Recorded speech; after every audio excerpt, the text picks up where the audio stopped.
or I don't know if it's good, but it's just like.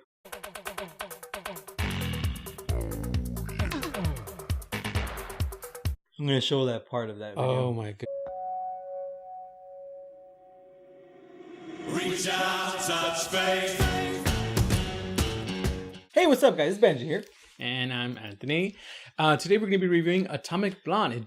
That's actually going to come out for you guys on Friday. Mm-hmm. Well, today, technically. Is he? Yeah. Okay. Yeah. So we always watch the movies on premiere nights. So we always try to watch them on the premiere nights for you guys, record them before then, and put them up on Fridays for you guys. You know, if weekends around the corner, you guys want to have some plans, go check out some movies and let's see what's going on. Yep. But so far, this movie's going at 75% on Rotten Tomatoes. Overall, IMDb, Metacritic, IMDb, Metacritics, they've all given it around 75 to 80%. To the 70s, right? Yeah, a lot of the fans, 80%. So it's an okay movie so far. So everybody's kind of enjoying it. Directed by David Leitch. I think it's Leitch. I think it's Leitch too, the way it's spelled Leitch. It's Leitch.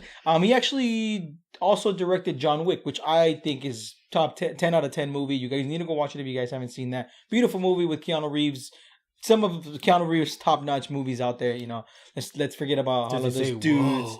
No, but he has that face, so you do see that. But no, getting into it, it is kind of his first big film because John Wick, he had parts in it, right? Like he's like not credited for it. No, this one he did do John Wick, but this is the one where I think he kind of went overboard in the movie we're talking about It's today. his main, movie attraction.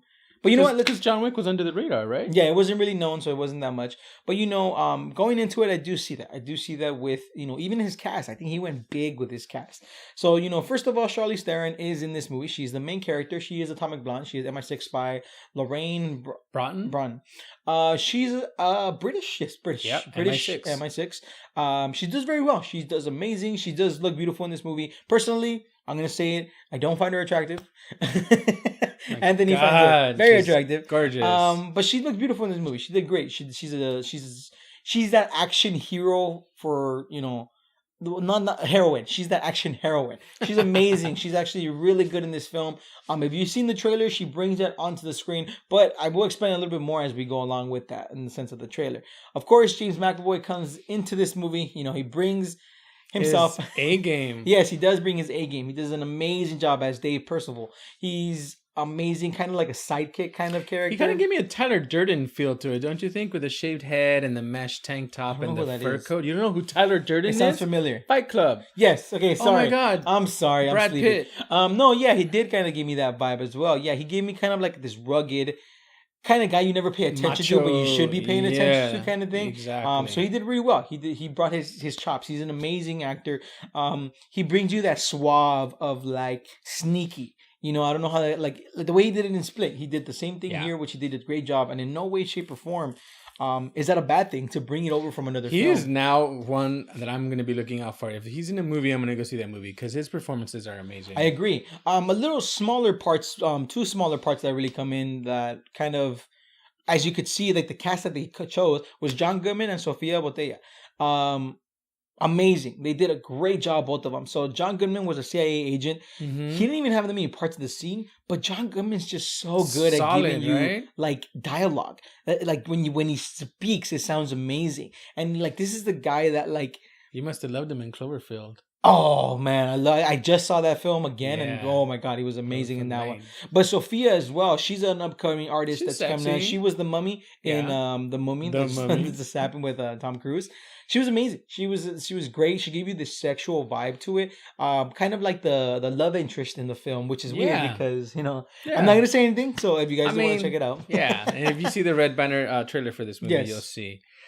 I really enjoyed this film. What about you? I am okay with the film. It's nothing special in my opinion. I've seen better. The music was great. The music was good. Amazing. But I do feel like this movie was a little sloppy. And what I mean by that is it felt like scenes didn't go together or something was cut from a certain scene or why is this here? Why is that there? Why is this story very bland? Which don't get me wrong, I wasn't expecting an Academy Award winning story, but I was expecting a little bit more in the sense of a little more structure. Yeah, because even towards the end, I was a little confused. There was like a twist within a twist in the movie, and that just felt like all over the place. It didn't really feel right. And you brought something up to my attention that I didn't notice. So this is why I want to watch it again.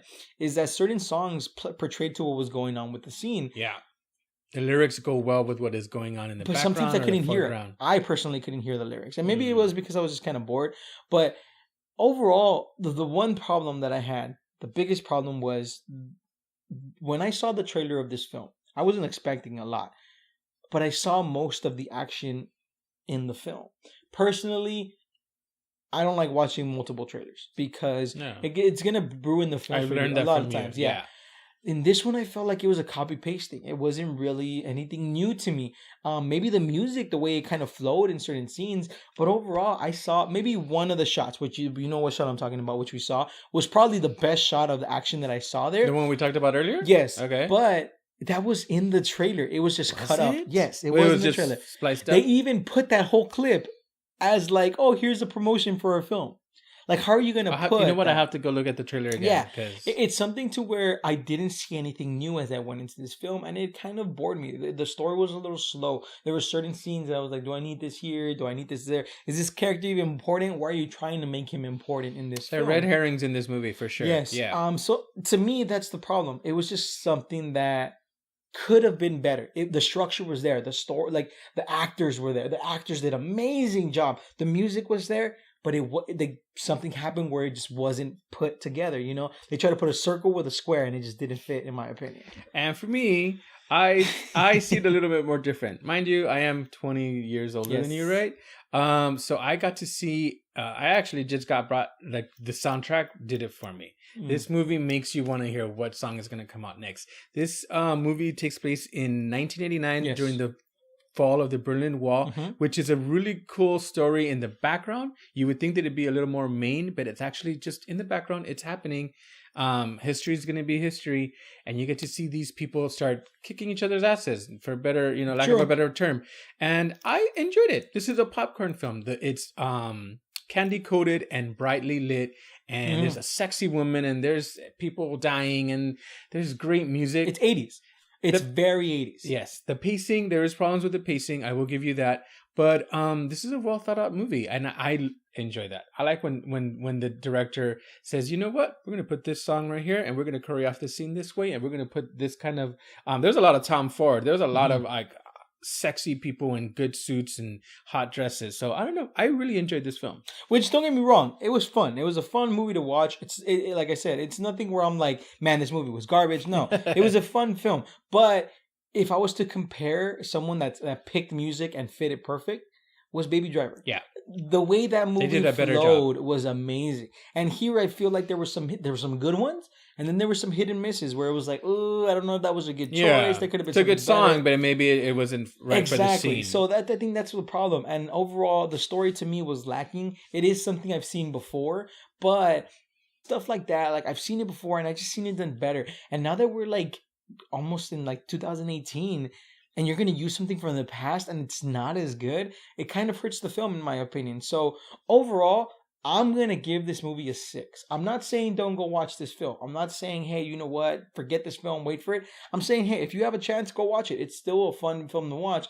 But if you miss it, it's not a problem. You probably will watch it on Netflix. I do feel like it is a movie you do need to watch at one point, just to kind of enjoy the feel of a summer movie. But overall, if it wasn't for the acting, I would have gave it a lower score.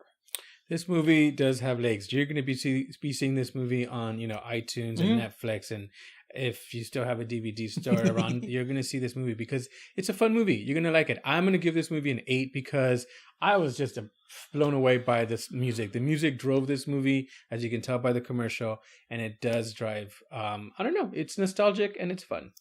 But all right, guys, comment down below. Let us know what's your favorite, like, kind of action movie from like the 80s and 90s. What was your favorite action movie of all time? Personally, my favorite was always been Terminator 2. I think that was one of my favorite ones. But that's 90s. What about you, man? Die Hard. Oh, of course. That was an amazing film. I think most of the Die Hard films were really good, But yeah, comment down below. And also don't forget to give us a like. Don't forget to catch us on social media. We like to post a lot on Instagram. That's our favorite social media platform. But we're also on Facebook, we're on Tumblr, and we also tweet sometimes. Yeah, there is links down below, so don't forget to follow us there. All right, guys, if you guys like the review, don't forget to subscribe for more awesome videos. Have a good one.